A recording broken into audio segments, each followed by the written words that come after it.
Bismillahirrahmanirrahim. Assalamualaikum warahmatullahi wabarakatuh. Alhamdulillahirabbil alamin wa bihi nasta'inu ala umuri dunya waddin. Wassalatu wassalamu ala asrofil anbiya'i wal mursalin nabiyina wa habibina wa qudwatina wa syafi'ina Muhammadin wa ala alihi wa ashabihi wa man tabi'ahum bi ihsanin ila yaumidin, amma ba'd. Bapak Ibu jamaah salat subuh yang dirahmati Allah Subhanahu wa taala, di pagi hari ini kita akan bacakan satu hadis dari sahabat Abu Hurairah radhiyallahu anhu, ya, di mana Rasulullah sallallahu alaihi wasallam, ya, beliau pernah bersabda, "Innallaha la yanzuru ila ajzadikum, ya, wala ila suwarikum, walakin yanzuru ila qulubikum." Ya, rawahu Muslim.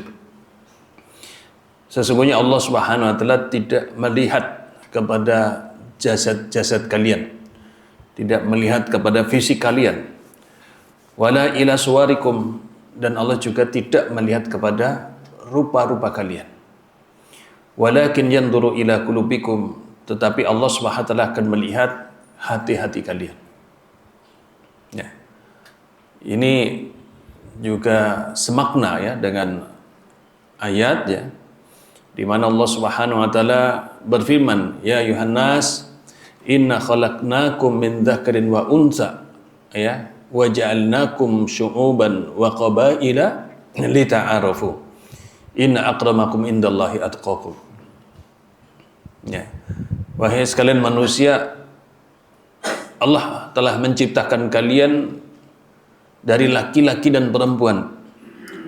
Ya, wa ja'alnakum syu'uban wa qabail, dan Allah menjadikan kalian bersuku-suku, ya, berbangsa-bangsa, ya, lita'arufu, untuk kalian saling mengenal. Sesungguhnya orang yang paling mulia di sisi Allah adalah orang yang paling bertakwa kepada Allah Subhanahu wa taala. Jadi Allah Subhanahu wa taala menciptakan makhluknya, menciptakan kita, ya, manusia itu berbeda-beda, ya. Dan memang ini sebuah kesempurnaan, ya, maha sempurnanya Allah SWT di saat Allah menciptakan manusia yang begitu banyaknya dan semuanya berbeda, ya. Mungkin kalau ada bayi yang lahir kembar, tapi tetap ada sisi yang membedakannya, sama hampir persis, tapi tetap akan berbeda, ya. Dan Allah menciptakan kita berbeda-beda itu agar kita saling mengenal, ya, kita saling mengenal. Sebab kalau manusia diciptakan sama, maka susah manusia untuk mengenal yang lain, ya.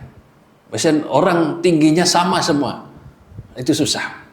Orang rupanya sama semua, itu susah. Kita susah untuk bisa saling mengenal.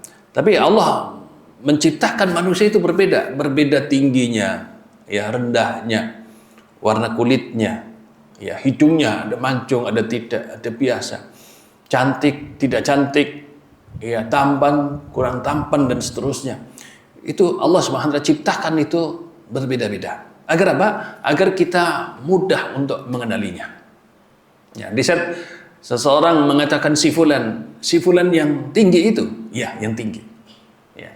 Ada si fulan yang gemuk itu. Itu menjadi sebuah identitas sehingga manusia itu mudah untuk mengenalinya, ya. Jadi manusia Allah ciptakan itu berbeda semua, ya. Sehingga perbedaan yang ada pada manusia itu bukan menjadi sebuah tolak ukur, bukan menjadi sebuah parameter bagi Allah Subhanahu wa taala. Karena manusia yang diciptakan berbeda-beda itu adalah kehendaknya Allah Subhanahu wa taala, bukan kehendaknya kita, ya. Kalau kehendaknya kita, tentu kita akan minta yang kita inginkan, ya. Kita ingin yang tinggi, badannya sedang, yang kuat, yang tampan, ya, keturunan orang yang terpandang, dan seterusnya. Tapi Allah menciptakan sesuai dengan kehendak Allah Subhanahu wa taala. Sehingga rupa-rupa fisik dan rupa manusia itu tidak menjadi sebuah parameter. Dan yang menjadi parameter adalah ketakwaan orang tersebut. Yang akan dinilai oleh Allah SWT adalah apa yang di dalam hati seseorang. Sehingga pada hari kiamat Allah Subhanahu wa taala ingatkan, yaumun la yanfa'u malun wala banun, ya, illa man atallaha biqalbin salim. Ingat pada suatu hari kiamat di mana harta dan anak seseorang itu tidak bermanfaat lagi kecuali orang yang datang kepada Allah biqalbin salim, dengan hati yang selamat. Ya, bukan dengan fisik yang selamat, bukan dengan fisik yang sempurna, bukan dengan rupa yang bagus, tidak. Tetapi yang akan selamat adalah orang yang hatinya selamat. Ya, sehingga yang akan menjadi penilaian di hadapan Allah Subhanahu wa taala adalah hati seseorang. Ya, hati seseorang. Sehingga Allah tidak akan melihat tadi apa yang menjadi ciri khas, ya, menjadi seseorang, apa fisiknya, rupanya, dia keturunan siapa, bagaimana strata sosialnya di masyarakatnya, hartanya, apa yang dia miliki. Bukan itu yang akan menjadi parameter bagi Allah Subhanahu wa taala. Karena faktanya ada orang yang sama melakukan perbuatan yang sama, yang nampak sama-sama, tetapi itu bisa berbeda, jauh sekali berbeda di sisi Allah Subhanahu wa taala. Mungkin ada sekelompok orang dia sholat, gerakannya sama karena imamnya sama. Ya, mungkin ada 50 orang sholat, dia bermakmum pada satu imam. Itu gerakannya sama, waktunya sama, yang dilakukan sama. Tapi pasti pahala mereka berbeda-beda. Pahala mereka berbeda-beda. Ada orang yang betul-betul dia sholat benar, tapi ada yang sholat hanya sebatas sholat fisiknya, pikirannya nggak tahu kemana. Sehingga orang yang sama-sama sholat di belakang imam yang sama, pahalanya juga berbeda. Ya. Maka dikatakan fawailul lil musallin. Sungguh celaka orang yang sholat. Siapa? Orang yang sholat tapi hatinya tidak hadir dalam sholat tersebut. Pikirannya nggak tahu kemana. Sedang mikirin apa? Fisiknya saja yang sholat. Maka walaupun gerakannya sama, gerakannya bagus, tetapi penilaian Allah belum tentu bagus. Karena yang dinilai oleh Allah adalah apa yang ada dalam hati seseorang itu. Bahkan ada yang sama-sama sholat, bedanya sangat jauh, luar biasa. Bahkan orang sholat itu bisa dibenci sekali oleh Allah SWT, walaupun gerakannya sama dengan imamnya. Misalnya apa? Misalkan orang sholat, tetapi ria misalkan. Nanti hatinya dia tidak ikhlas. Dia sholat hanya mengharapkan apa yang menjadi pandangan seseorang. Artinya apa? Orang itu gerakannya sama, tetapi artinya melakukan kebaikan yang sama, tetapi bisa jadi satu diridhoi, dicintai oleh Allah, yang satunya dimurkai oleh Allah Subhanahu wa taala. Sehingga apa? Hati, apa yang di dalam hati kita, niatan kita, itulah yang sangat penting, luar biasa. Maka disitulah kembali seperti di awal, bahwasanya niat itu sangat menentukan bagaimana setiap amal kita. Kemarin kita berkorban, ya, sekian banyak orang yang berkorban, 50 orang berkorban, 70 orang berkorban, tapi belum tentu pahalanya mereka sama. Satu sapi untuk korban 7 orang, saya yakin-yakinnya sapinya sama, ya, bagiannya sama, iurannya sama, tapi belum tentu yang 7 orang itu pahalanya sama. Pahalanya sama, belum tentu itu. Kenapa? Yang dilihat bukan masalah dagingnya, bukan masalah berapa banyak daging yang ada pada hewan korban tersebut, tapi akan sampai adalah apa yang ada di dalam hati orang yang berkorban itu. Nah, ini menunjukkan bahwasanya yang akan menjadi objek penilaian di sisi Allah adalah niat setiap kita dalam melakukan kebaikan itu. Nah, sehingga tali penghubung yang terbaik antara seorang hamba dengan Allah adalah niat-niatan yang benar itu. Ya, maka Allah yang paling mulia, yang paling dekat dengan Allah adalah orang yang paling bertakwa kepada Allah Subhanahu wa taala. Bukan orang yang fisiknya paling baik, bukan orang yang hartanya paling banyak, bukan orang yang kemudian kedudukannya paling tinggi di tengah-tengah masyarakat. Bukan itu. Boleh jadi orang yang kemudian fisiknya cacat, Boleh jadi orang yang hidupnya serba kekurangan, boleh jadi orang itu tidak pernah dianggap oleh masyarakatnya, tetapi orang itu memiliki hubungan yang dekat dengan Allah Subhanahu wa taala. Karena ketakwaan itu bisa diwujudkan oleh siapapun dan bagaimanapun kondisinya. Ya. Ketakwaan itu bisa diwujudkan oleh siapapun. Orang yang kaya, orang yang miskin, terpandang, tidak terpandang. Laki-laki dan perempuan bisa mewujudkan ketakwaan. Dan ketakwaan itulah yang akan menjadi sebuah nilai. Ya, itulah yang akan menjadi seseorang dikatakan mulia atau tidak adalah dari takwanya itu.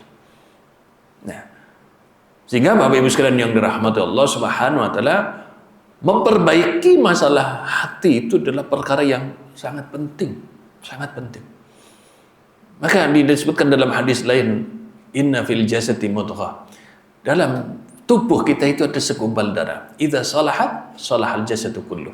Kalau hati itu baik, maka baik semua perbuatan seorang itu. Tapi kalau hati itu sudah rusak, hati sudah busuk, maka busuk seluruh perbuatannya itu. Nah, sehingga ini sangat penting. Kenapa begitu banyak hadis-hadis membahas tentang masalah ini? Karena pentingnya perkara masalah niat. Betapa pentingnya masalah niat di situ. Ya. Bapak Ibu sekalian yang dirahmati Allah Subhanahu wa taala, maka kalau dalam kehidupan dunia, Bapak Ibu sekalian, yang dilihat itu adalah apa yang nampak, apa yang bisa didengar. Rasulullah SAW beliau pernah bersabda, innama ana basyar. Ya, wahai sekalian manusia, saya juga adalah manusia seperti kalian. Ya, Rasulullah itu adalah manusia seperti kalian. Wa innakum tahtasimun. Ya, kalian misalkan berbeda pendapat, kalian berselisih tentang satu masalah, kemudian kalian datang kepada saya. Ya. Ada dua orang berselisih misalkan. Kemudian dia minta keadilan kepada Rasulullah. Mereka menyampaikan argumen, menyampaikan apa yang kemudian mereka bisa sampaikan kepada Rasulullah. Nabi bersabda, wala'alla ba'dukum an takuna alhanu bihujjatihi min ba'd. Boleh jadi dari dua orang itu ada satu orang yang argumennya paling kuat. Ya, argumennya paling kuat, maka apa? Wa aqdilahu ala nahwi mimma asma. Maka saya bisa menghukumi sesuai dengan apa yang saya dengar. Ya, jadi Rasulullah sebagai manusia, walaupun belum dapat wahyu, tapi dalam hukum-hukum dunia, beliau menghukumi sesuai yang dohir saja. Beliau menilai seseorang dari yang dohir saja. Kenapa? Urusan dunia adalah urusan dohir. Urusan yang nampak. Kita menilai seseorang dari apa yang kita lihat, dari apa yang kita dengar langsung. Tapi akhirat beda. Akhirat yang dilihat adalah hatinya. Sehingga kita manusia dalam kehidupan dunia, kita tidak boleh menghukumi hati seseorang. Nggak bisa. Oh, dia itu nggak ikhlas. Nggak boleh itu. Oh, dia itu niatannya nggak baik. Itu nggak boleh. Kenapa? Kita tidak bisa menyelami hati seseorang. Kita tidak akan tahu apa yang menjadi niat setiap orang. Tapi kita hanya bisa menilai apa yang kita bisa lihat, kita dengar secara langsung. Bayangkan, Rasulullah pun begitu. Apa sih susahnya Rasulullah mengenali orang-orang munafik? Tidak susah bagi Rasulullah. Dan Rasulullah tahu di sekeliling Rasulullah orang-orang munafik. Tetapi apa? Beliau memperlakukan mereka sama dengan orang-orang beriman. Kenapa? Urusan dalam kehidupan dunia kita hanya bisa menilai dari yang zahir saja. Adapun masalah batin itu akan ditampakkan oleh Allah pada hari kiamat. Innahu ala raj'ihi laqadir. Ya, yauma tubla sarair. Sungguh pada hari kiamat Allah bisa mengembalikan penciptaan Allah. Pada hari kiamat di mana manusia sudah mati sekian ribu tahun, mungkin sekian juta tahun. Dia sudah mati, sudah jadi tanah. Tapi apa? Inna ala raj'i laqadir. Allah Maha mampu mengembalikannya seperti semula. Dan bagi Allah lebih mudah mengembalikan pada penciptaan semula. Kenapa? Orang Allah bisa menciptakan dan darinya tidak ada menjadi ada. Manusia tadinya nggak ada, menjadi ada. Kalau Allah mampu menciptakan yang dari tidak ada menjadi ada, maka mengembalikan dari yang pernah ada menjadi ada itu jauh lebih mudah lagi. Ya. Kemudian pada hari di mana Allah mengembalikan manusia seperti sedia kala, yaumatublas sarair, pada hari itulah Allah tampakkan rahasia-rahasia. Artinya pada hari kiamat Allah akan tampakkan apa yang selama di dunia mereka sembunyikan di dalam hati mereka itu.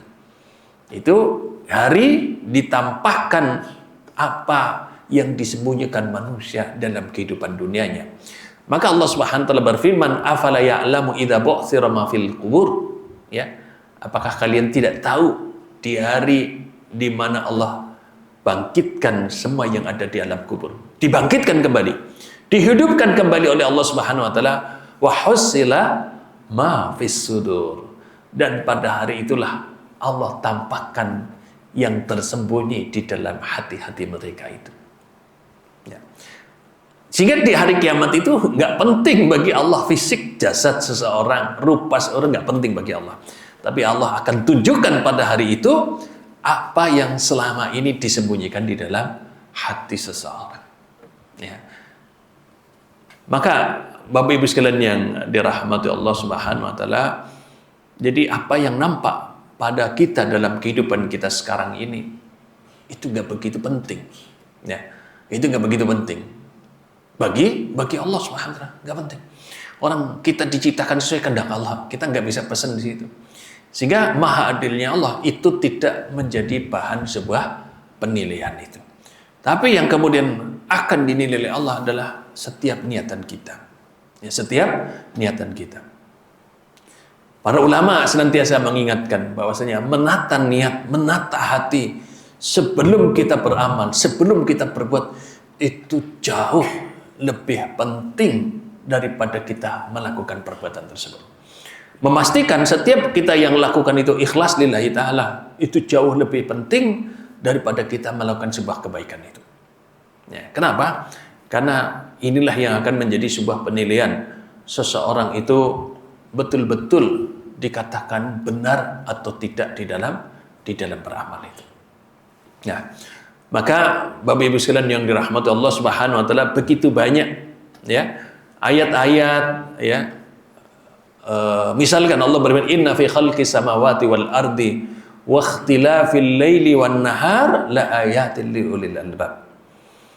Allah Subhanahu wa taala menciptakan langit dan bumi, apa yang ada di jagat raya ini, wa ikhtilafil laili wan nahar. Berbeda, ada siang dan malam. Ya, semua diciptakan berbeda-beda, begitu banyak ragam ciptaan Allah Subhanahu wa taala berbeda-beda. Dan itu apa? La ayatin li ulil albab. Itu adalah tanda-tanda bagi orang-orang yang ingin mengambil pelajaran dalam kehidupan itu. Dalam ayat ini dengan inna fi khalqis samawati wal ard la ayatin lil mukinin. Allah menciptakan perbedaan yang begitu banyak di alam semesta ini, di jagat raya ini. Itulah tanda-tanda bagi orang-orang yang beriman. Itu tanda-tanda bagi orang-orang yang beriman. Dalam ayat lain dikatakan la ayatun ataupun ayatun liqaumi yuqinun. Itu adalah tanda-tanda bagi orang-orang yang ingin yakin dalam kehidupan. Bapak Ibu sekalian yang dirahmati Allah, Allah melarang syirik di dalam kita ibadah. Kita dilarang melakukan perbuatan kesyirikan, dan kesyirikan itu adalah sesuatu yang sangat diharamkan oleh Allah SWT. Allah mengharamkan segala sesuatu yang tidak baik. Allah selalu mengharamkan segala sesuatu yang menimbulkan madarat dalam kehidupan. Kalau kita ragu tentang itu, Allah perintahkan, lihatlah penciptakan langit dan bumi.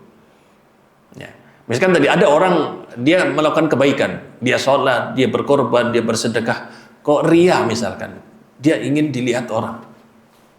Maka perintah Allah, lihatlah jagat raya ini, lihatlah alam semesta ini. Pergantian siang dan malam, adakah selain Allah yang bisa memutarkan siang dan malam? Allah menciptakan manusia berbeda, tumbuh-tumbuhan berbeda.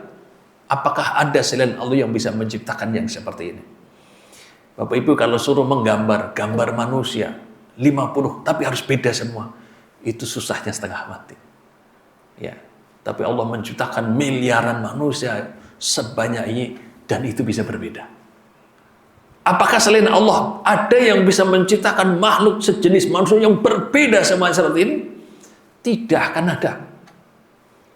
Adakah selain Allah yang bisa mengatur rezeki kepada seluruh makhluk yang sebanyak ini dengan pengaturan rezeki yang begitu rapi? Tidak ada.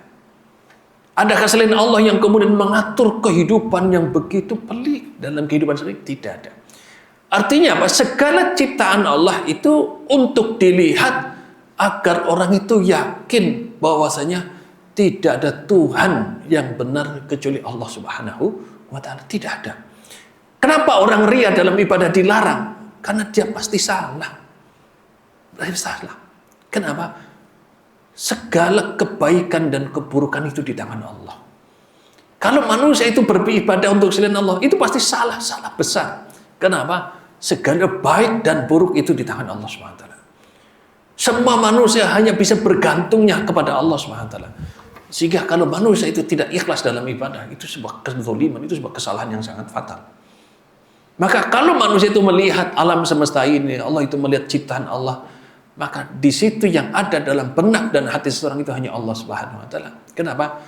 Selain Allah tidak akan mampu melakukan itu, tidak akan mampu. Tidak akan mampu. Dan Allah tunjukkan semua kemahasaan Allah dalam seluruh ciptaan Allah Subhanahu wa Ta'ala. Jadi Allah tunjukkan kemahaesaan Allah dalam seluruh ciptaan Allah Subhanahu wa Ta'ala. Maka kalau manusia mau berpikir dengan melihat ini semua, yakin seyakin-yakinnya dia pasti akan bisa mengesahkan Allah, mentauhidkan Allah, karena Allah lah satu-satunya Tuhan yang benar. Dan Allah lah satu-satunya yang berhak untuk diibadahi. Allah lah satu-satunya tujuan dalam kehidupan ini. Dan semua yang kita lakukan seharusnya hanya untuk Allah Subhanahu wa Ta'ala. Mungkin ini Bapak Ibu sekalian yang dirahmati Allah SWT. Semoga Allah SWT senantiasa membimbing kita menjadi orang-orang yang senantiasa ikhlas dalam berbuat kebaikan. Menjadi orang-orang yang betul-betul ikhlas dalam kehidupan ini, sehingga kita termasuk golongan orang-orang yang selamat di dunia dan di akhirat. Amin, amin ya rabbal alamin. Semoga ada manfaatnya. Kurang lebihnya mohon maaf yang sebesar-besarnya. Kita akhiri subhanakallahumma bihamdik asyhadu an la ilaha illa anta astaghfiruka wa atubu ilaik. Assalamualaikum warahmatullahi wabarakatuh.